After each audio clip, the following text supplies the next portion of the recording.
বন্ধুসকল, Guinness book of world ৰেকৰ্ডত নৰেন্দ্ৰ মোদী ষ্টেডিয়ামৰ নাম লিপিবদ্ধ।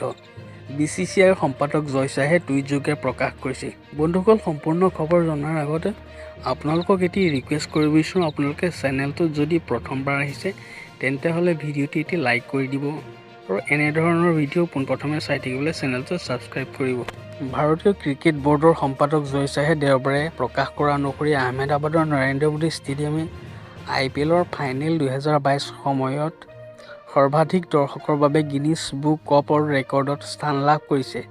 এই ষ্টেডিয়ামখনত পূৰ্বতে Gujarat cricket association GCA stadium মটেৰৰ নামেৰে জনাজাত আছিল। ইয়াত 1,10,000 দৰ্শকৰ ক্ষমতা আছে, যিটো মেলবৰ্ণ ক্ৰিকেট খেলপথাৰৰ MCGতকৈ প্ৰায় 10,000 বেছি। MCG দৰ্শকৰ ক্ষমতা আছে 1,24,000 জন। জয় শ্বাহে টুইট কৰি কয়, BCCI মটৰৰ গ্ৰেণ্ড নৰেন্দ্ৰ মোদী ষ্টেডিয়ামখনে এখন T20 মেচত সৰ্বাধিক দৰ্শকক গিনিছ বুক অৱ ৰেকৰ্ডছত অন্তৰ্ভুক্ত হোৱাত মই গৌৰৱান্বিত আৰু সুখী।